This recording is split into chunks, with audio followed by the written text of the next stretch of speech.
Hi കൂട്ടുകാരെ, അസ്സലാമു അലൈക്കും. എന്തൊക്കെയുണ്ട് വിശേഷം? നമുക്കിന്ന് ഒരു ചമ്മന്തി അരച്ചാലോ? അതിന് വേണ്ട സാധനങ്ങൾ എന്തൊക്കെയാണെന്ന് ഞാൻ പറയാം. തേങ്ങ, ഉള്ളി, മാങ്ങ, ഒരു കഷ്ണം ഇഞ്ചി, 2-3 എരിവിനനുസരിച്ച് പച്ചമുളക്, ഒരു തണ്ട് കറിവേപ്പില. ഇതാണ് മാങ്ങ ചമ്മന്തിക്ക് ആവശ്യമായി. ചിലർ ഇഞ്ചി വെക്കത്തില്ല. ഇവിടെ എല്ലാവർക്കും ഇഷ്ടമായതുകൊണ്ട് ഞാൻ ഇഞ്ചി വെച്ചിരിക്കുന്നത്. അപ്പം ഇതെല്ലാം കൂടെ നമുക്ക് ഒരു മിക്സിയുടെ ജാറിലേക്ക് മാറ്റാം.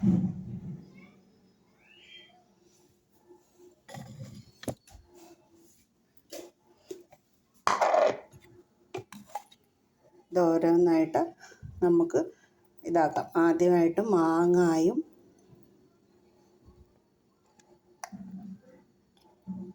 ഇഞ്ചിയും മുളകും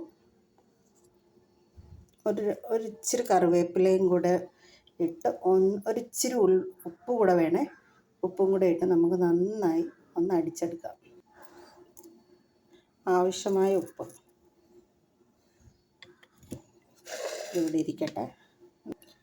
ഇങ്ങനെ അടിച്ചിട്ടുണ്ട്. ഇതിലേക്ക് തേങ്ങ, ഇത് മാങ്ങ നന്നായിട്ട് മാങ്ങായും മുളകും നന്നായിട്ട് അരയാൻ വേണ്ടിയാണ് ഇങ്ങനെ. അല്ലെങ്കിൽ നല്ല മിക്സിയൊക്കെ ആണെങ്കിൽ ഒറ്റക്കറക്കിന് എല്ലാം കൂടെ റെഡിയാകും. എൻ്റെ മിക്സിക്ക് ഇച്ചിരി കുറവാണ്. ഇത്ര ഉള്ളിയൊന്നും വേണ്ട. ഒരു 2 കഷ്ണം, 2-3 ഉള്ളി. കുറച്ച് ചമ്മന്തിയല്ലേ ഉള്ളൂ, അപ്പോൾ കുറച്ചെടുത്താൽ മതി.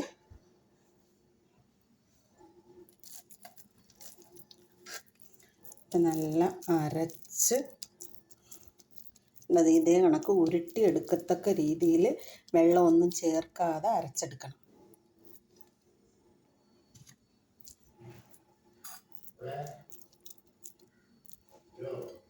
വരുന്ന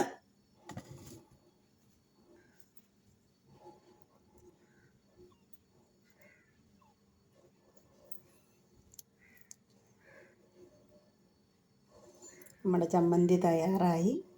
എല്ലാവർക്കും ഇഷ്ടപ്പെട്ടെങ്കിൽ ലൈക്ക് ചെയ്യാനും ഷെയർ ചെയ്യാനും സബ്സ്ക്രൈബ് ചെയ്യാനും മറക്കരുത്.